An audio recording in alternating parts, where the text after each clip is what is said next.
اللہ الرحمن الرحیم۔ السلام علیکم ورحمۃ اللہ وبرکاتہ۔ مجھ سے جڑے رشتوں کو کس طرح جوڑ کر رکھا جائے۔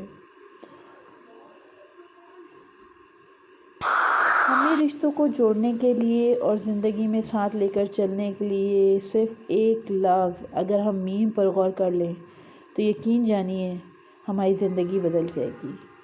ہم سے جڑے رشتے اتنے قریب آ جائیں گے کہ وہ کبھی ٹوٹنے کا تصور ہی نہیں کر سکتے۔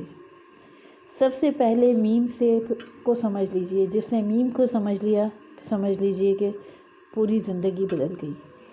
میم سے سب سے پہلے آتا ہے میم سے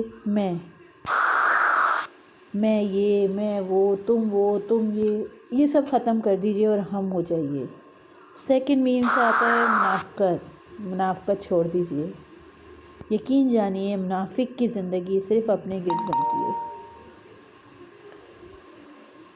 منافقوں کی زندگی میں اپنے اپنے ڈیرے ہیں، میرے منہ پر میرے ہیں، تیرے منہ پر تیرے ہیں۔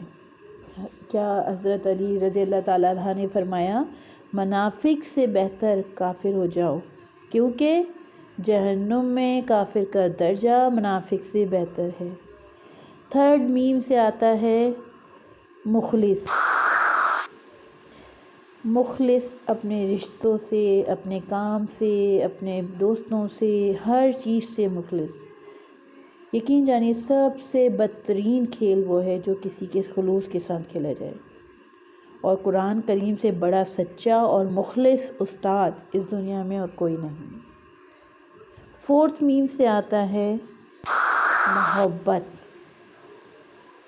جب آپ کے اندر سے میں ختم ہو جائے گی، جب آپ کے اندر سے منافقت ختم ہو جائے گی تو مخلص ہو جائیں گے آپ، اور اس کے بعد آپ کے دل میں لوگوں کے لیے محبت بڑھنے لگے گی، محبت ہی محبت ہوگی، پازیٹیو سوچیں گے۔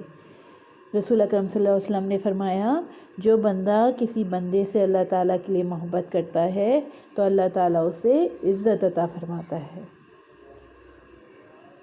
محبت کیا ہے؟ سمجھو تو احساس، دیکھو تو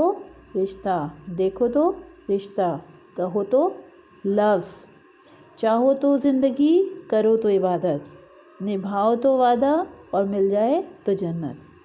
اللہ سے محبت کرو۔ اللہ آزمائش دیتا ضرور ہے مگر کبھی آزمائش میں ڈالتا نہیں۔ پھر ففتھ میم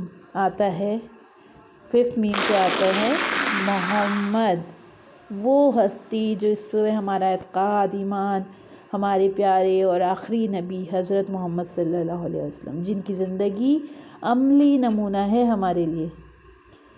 یقین جانیے صرف میم کو سمجھ لیجئے، دیکھیے رشتہ کس طرح جڑتے چلے جائیں گے۔ جزاک اللہ، اس کامل یقین کے ساتھ کہ اللہ ہمارا حامی و ناصر ہو۔